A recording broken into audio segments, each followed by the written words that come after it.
Bismillahirrahmanirrahim. Assalamualaikum warahmatullahi wabarakatuh. Alhamdulillah, wassalatu wassalamu ala rasulillah Sayyidina Muhammad ibn Abdullah, la hawla wa la quwata illa billah, ma ba'du. Para jamaah salat tarawih dan salat isya yang dimuliakan Allah subhanahu wa ta'ala, pada malam hari ini kita semua bersyukur kepada Allah karena kita masih dipertemukan dengan bulan yang sangat kita cintai, bulan yang penuh dengan keberkahan, bulan yang penuh dengan keistimewaan, yaitu bulan suci Ramadan. Dan kita semua masih menjalankan ibadah puasa di siang harinya, dan malam harinya kita masih melaksanakan sholat sunnat taraweh sebagai amalan pokok di bulan suci Ramadan, yaitu ibadah wajib puasa sehari dari pagi sampai sore selama 30 hari atau selama sebulan suci Ramadan. Dan juga yang kedua, malam harinya kita melaksanakan sholat sunat taraweh, berzakat fitrah, dan juga kita menanti datangnya malam 1000 bulan, yaitu malam Lailatul Qadar. Semoga penantian kita dan kita semua melaksanakan itu semua senantiasa diterima sebagai amal ibadah kita, dan mudah-mudahan Allah subhanahu wa ta'ala mengampuni segala dosa-dosa kita, dan semoga Allah subhanahu wa ta'ala menerima amal ibadah yang kita lakukan selama bulan suci Ramadan dan menjadikan kita termasuk orang-orang yang muttaqin. Amin ya Allah ya rabbal alamin. Saudaraku yang dirahmati Allah subhanahu wa ta'ala, kita tahu bahwasanya Al-Quran di bulan Ramadan ini, nama daripada bulan Ramadan banyak sekali. Nabi katakan Ramadan itu sayyidus syuhur. Ramadan itu adalah penghulu para bulan-bulan yang lain. Tapi juga ada istilah penyebutan bulan Ramadan, ada yang menyatakan syahrun azim, ada yang menyatakan syahrul judi wal karam, bulan kedermawanan, ada juga menyatakan Syahrul Quran. Banyak sekali nama-nama yang disanjungkan kepada bulan suci Ramadan, karena memang bulan Ramadan adalah bulan yang semua pahala itu akan diberikan secara cuma-cuma kepada para penggiat, kepada para pelaksana yang melaksanakan ibadah di bulan Ramadan. Ibarat kalau dapat mall, ada mall sekarang ini misalnya, mall itu buka, dia menggiurkan dengan diskon yang besar-besaran, 95% di diskon misalnya. Ditambah lagi pakaiannya itu berkualitas semuanya, stoknya tanpa batas, semua ada, dan barangnya cukup murah tapi berkualitas. Kira-kira orang mana yang tidak tertarik untuk datang ke mall itu? Begitu juga bulan Ramadan itu di bulan diobral semua pahala. Siapa yang mengerjakan akan diberikan pahala yang berlipat-lipat ganda. Maka malam ini kita buktikan, orang-orang semua kadang malam ini sudah tidak lagi melaksanakan sholat sunat taraweh, entah mereka karena bosan, atau mungkin karena pekerjaan yang sangat sibuk, atau karena yang lainnya. Tapi kita di sini masih diberikan nikmat sehat, masih diberikan kemampuan untuk selalu berghirah, untuk selalu bersemangat melaksanakan sholat sunnat taraweh. Karena ada di dalam kitab Kifatul Akhir dinyatakan bahwasanya man sholla ma'al imam, siapa yang bersolawat sholat taraweh bersama imam, hatta yansorifa, sampai selesai bersama imam, maka husibalahu qiyamul lailatin, maka dihitung pahalanya seperti pahala mereka melaksanakan qiyamul lail semalam suntuk. Jadi luar biasa pahala sholat sunat taraweh. Jangan dianggap enteng, karena ini pahala walaupun sunnah, tapi pahalanya besar sekali. Maka jalankan tiap malam, buru semua masjid untuk kita ramaikan, terlebih di 10 hari terakhir bulan suci Ramadan. Mengapa? Kita mesti bersemangat, karena para sahabat ketika menjelang detik-detik terakhir bulan suci Ramadan, di 10 hari terakhir, mereka semuanya itu mendekat kepada Rasulullah, meminta doa kepada Rasulullah untuk didoakan agar umurnya sampaikan kepada akhir bulan Ramadan. Bahkan diminta kembali untuk diangkat, meminta kepada Allah Rasulullah itu oleh para sahabat untuk mendoakannya agar bisa mendapati Ramadan tahun-tahun yang akan datang. Begitu mereka bersemangat dalam melaksanakan ibadah di bulan Ramadan. Bahkan mujtahid madhab 4 imam besar ini, dari Imam Syafi'i, Imam Malik, Imam Hambali, Imam Hanafi, mereka menghatamkan Al-Quran selama bulan Ramadan sampai 60 kali khatam. Bagaimana dengan kita? Sudah berapa kalikah kita khatam Quran? Apakah kita sudah mencapai 7 kali khatam, 5 kali khatam, atau mungkin kita belum sama sekali? Kembali kepada kita. Maka kalau ingin berkah dan ingin berkah, maka jangan lupa dekatkan Al-Quran. Kemarin tanggal 17 Ramadan kita sudah memperingati malam nuzulul Quran, maka siogianya peringatan nuzul Al-Quran itu menjadi athar, menjadi bekas bagi kita agar kita terus menghayati makna atau nilai-nilai Al-Quran untuk kita aktualisasikan dalam kehidupan kita sehari-hari. Saudara yang dirahmati Allah Subhanahu wa taala, siapapun menurut Imam As-Suyuti dalam kitabnya Al-Itqan, bahkan Ibnu Rajab juga menyatakan bahwasanya, Ibnu Rajab Hambali juga mengatakan, siapa orang yang bersama Al-Quran maka dia akan menjadi mulia. Siapa orang yang hidupnya bersama Quran maka dia akan menjadi mulia. Bukankah kita bisa melihat bahwasanya Al-Quran diturunkan kepada Nabi besar Muhammad sallallahu alaihi wasallam, maka jadilah Nabi Muhammad itu menjadi imamul anbiya wal mursalin, menjadi pemimpin para nabi dan para rasul. Bukankah Al-Quran ketika diturunkan melalui perantaraan malaikat Jibril, maka jadilah malaikat Jibril menjadi penghulu para malaikat, pemimpin para malaikat. Mengapa dimuliakan? Karena Al-Quran diturunkan melalui perantaraan dia. Saudara yang dirahmati Allah Subhanahu wa taala, ketika Al-Quran diturunkan di dua kota, Makkah dan Madinah, karena memang ada ayat-ayat Makkiyah, ada ayat Madaniyah.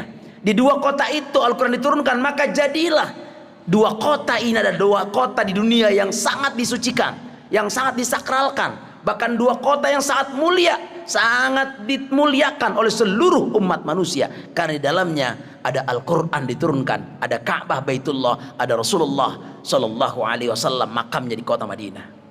Ketika Al-Quran itu diturunkan kepada suatu malam, di mana malam itu disebut dengan malam Lailatul Qadar, maka jadilah malam yang paling mulia itu adalah malam Lailatul Qadar, yang ditunggu-tunggu oleh ratusan bahkan jutaan manusia yang ada di dunia ini untuk mendapatkan satu malam keberkahan, yang ketika dia mendapatkan malam itu, maka malam itu seperti dia ibadah 1000 bulan.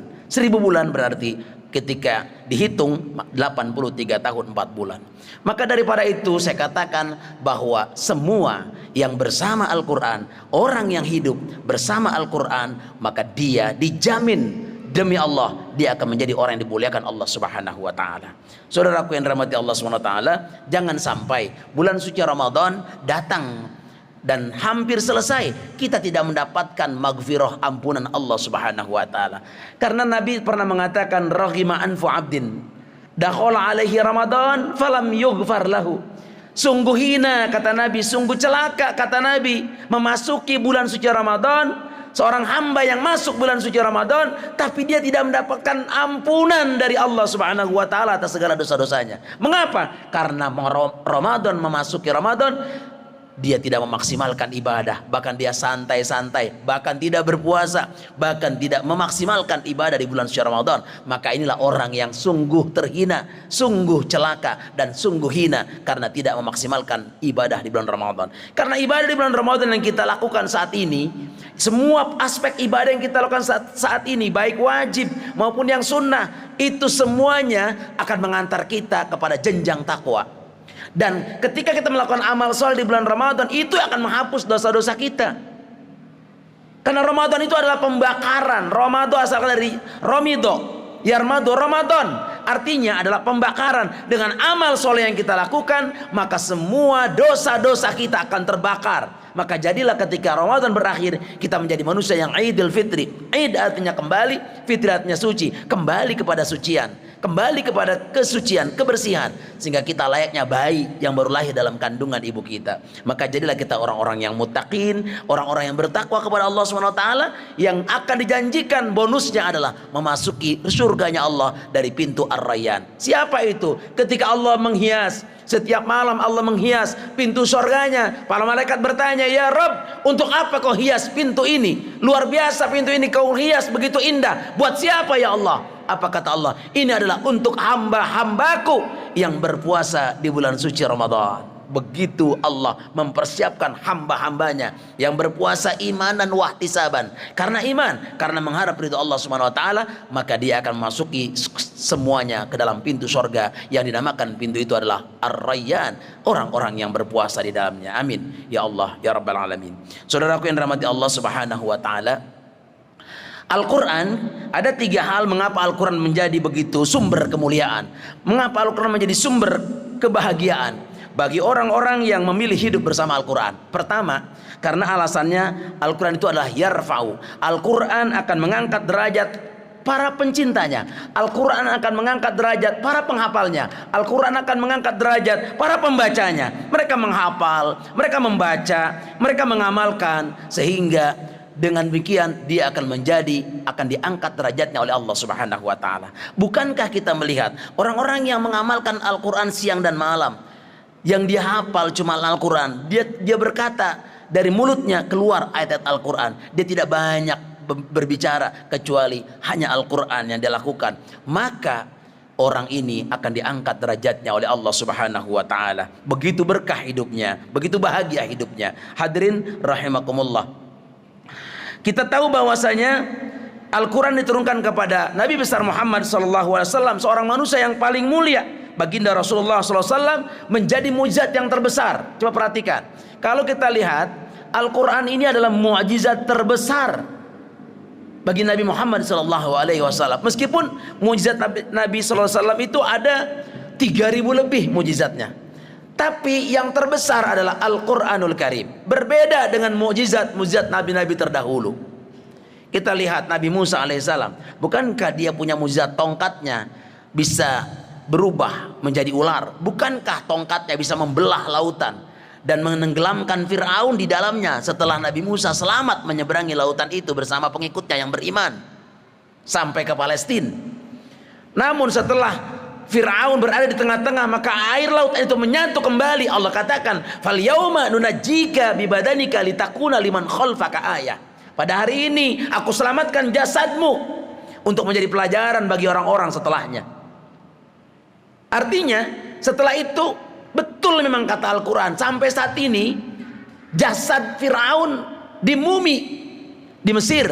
Mungkin bagi yang pernah ke Mesir akan melihat bagaimana jasad Firaun dimumi oleh rakyat Mesir, dan itulah manusia yang mengaku dirinya Tuhan. Ternyata tidak punya apa-apa, tidak punya daya apa-apa. Tapi tatkala tongkat Nabi Musa alaihissalam kemudian dia wafat, Nabi Musanya, maka tongkatnya tidak lagi punya peran apa-apa. Selesai sudah mujizatnya.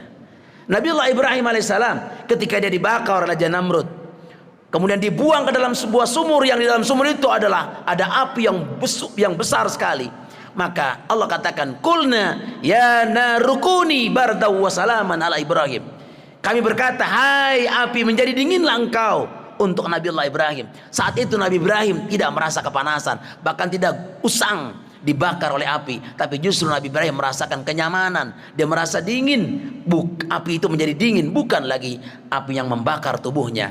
Tapi tatkala Nabi Ibrahim alaihissalam meninggal dunia, selesai sudah mujizatnya. Nabi Sulaiman, dia bisa menaklukkan jin, bisa menaklukkan hewan, bahkan bisa menaklukkan semua setan sekalipun, semua tunduk kepada Nabiullah Sulaiman.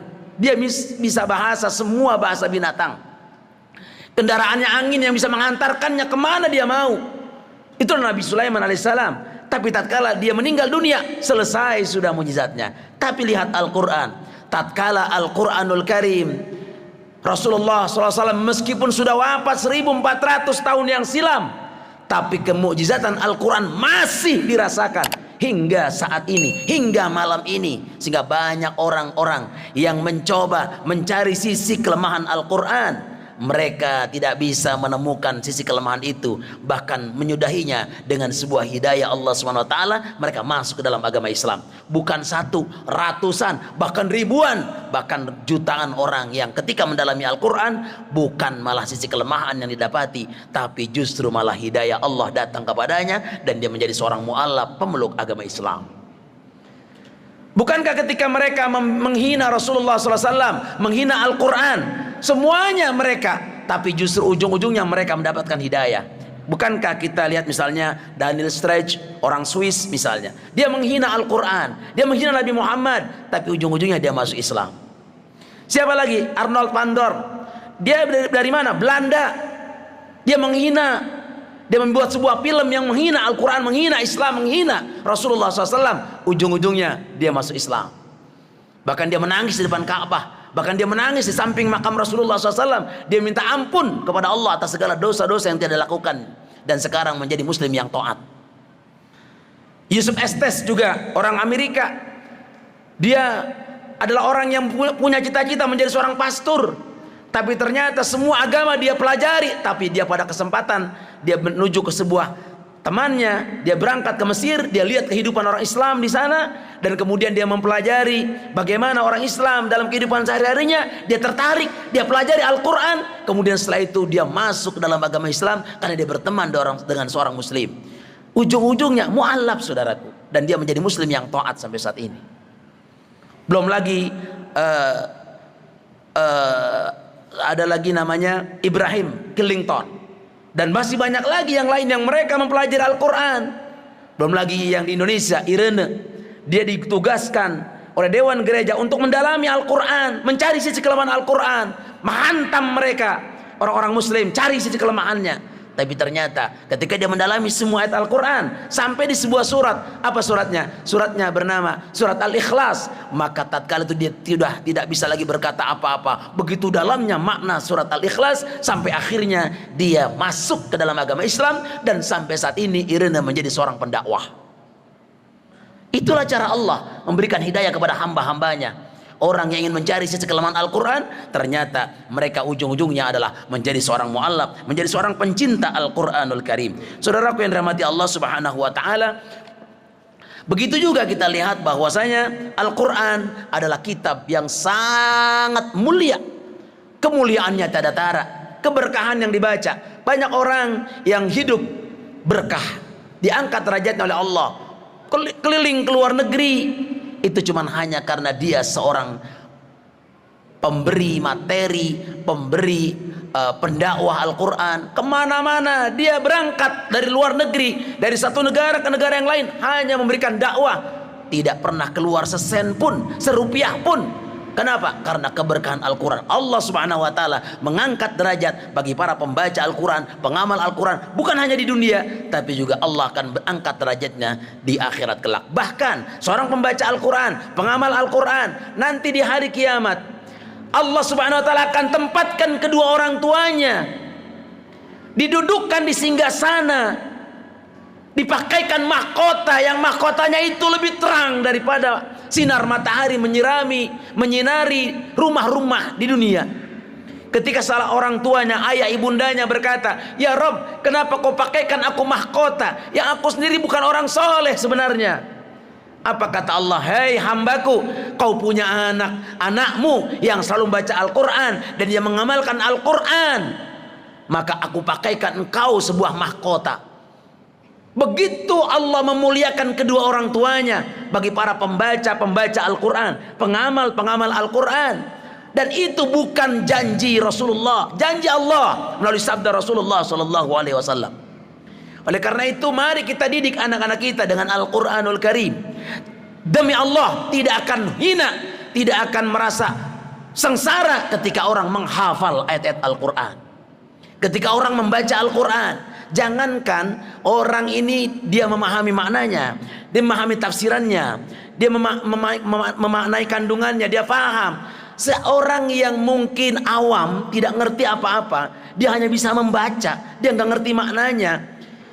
Maka semua ulama sepakat al-muta'abbadu bitilawati, membacanya saja merupakan satu ibadah. Sampai Nabi katakan, "Man qara'a harfan min kitabillah falahu hasanatun." Siapa orang yang membaca Al-Quran dari kitab Allah, maka baginya memperoleh satu kebaikan. Wal hasanatu bi'asyri amthaliha. Satu kebaikan itu dibalas 10 kebaikan.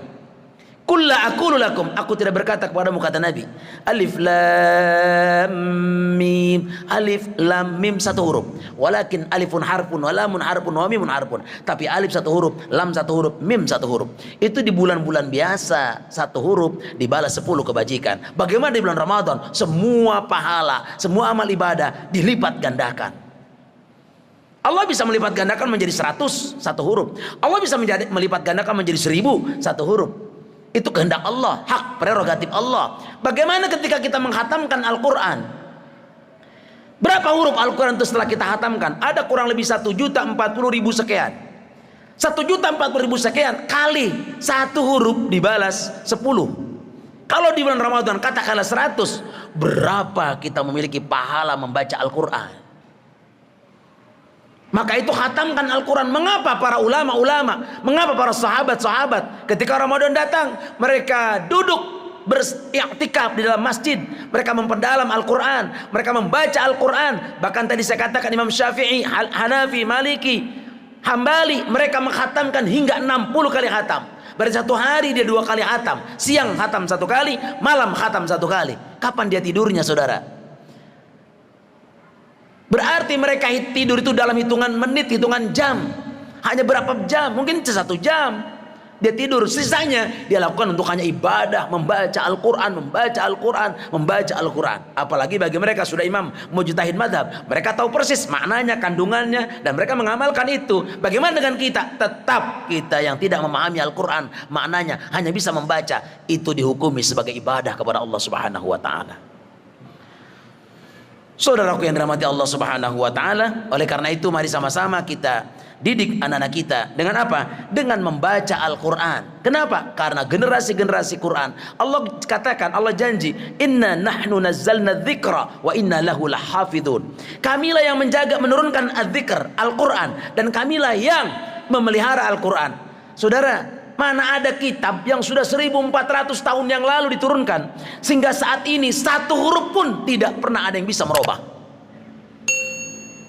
Mana ada kitab yang dari zaman Rasulullah diturunkan hingga saat ini dirubah oleh tangan-tangan jahil 1 kalimat pun, jangankan 1 kalimat, 1 huruf pun tidak ada yang bisa, tidak ada yang mampu. Mengapa? Allah janji, Allah yang memelihara Al-Quran, dan Allah Subhanahu wa Ta'ala yang melalui pemeliharaan itu melalui para hufad.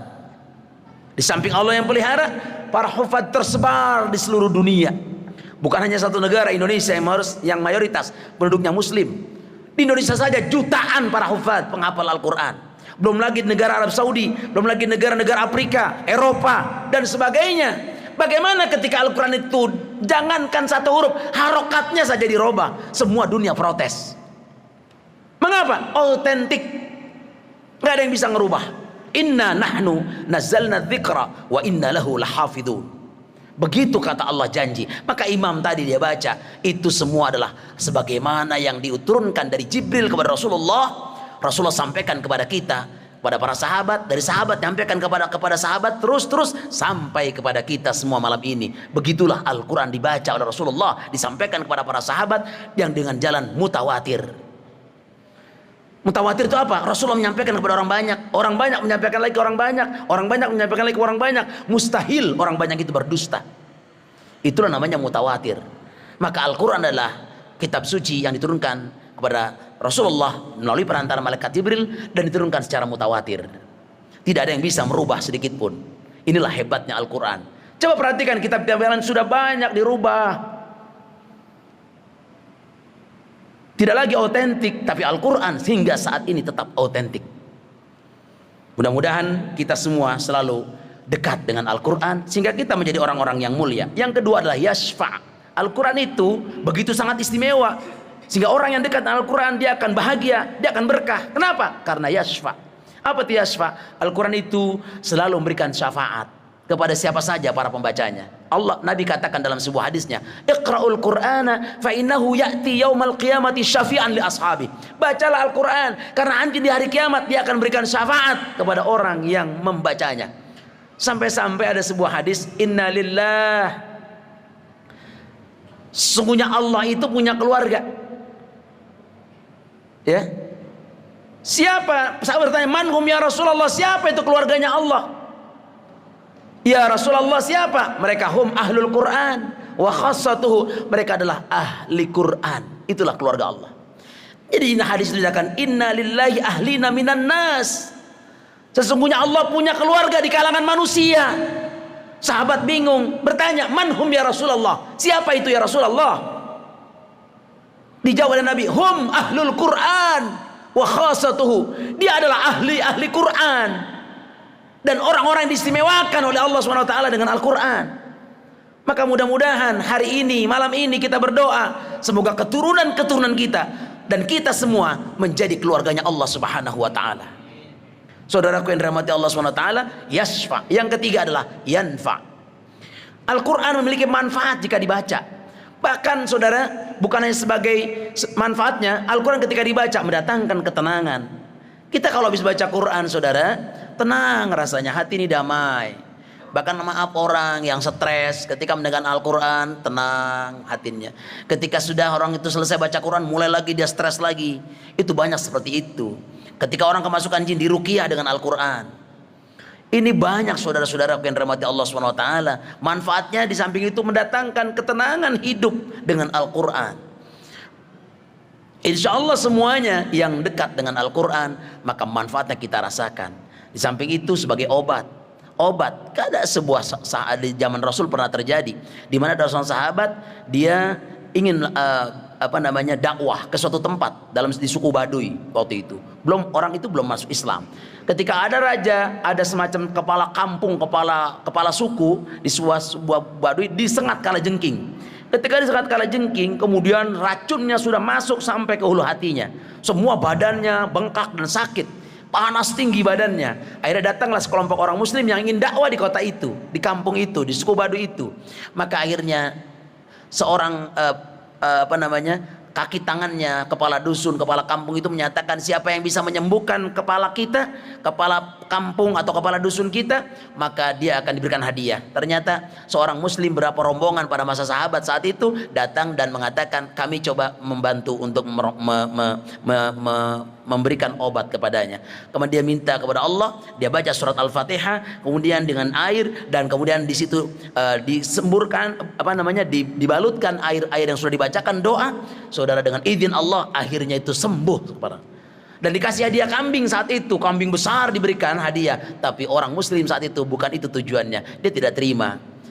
Tapi dia lama-lama akhirnya kepala dusun itu dia semua serentak masuk ke dalam agama Allah Subhanahu wa taala. Begitulah cara Allah memberikan hidayah kepada kita. Mudah-mudahan yang saya sampaikan ini bermanfaat buat kita semua, dan mudah-mudahan Allah Subhanahu wa taala selalu memberikan hidayah kepada kita, dan semoga kita, anak kita, anak cucu kita, semoga selalu dekat dengan Al-Quran.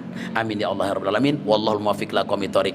Wassalamualaikum warahmatullahi wabarakatuh.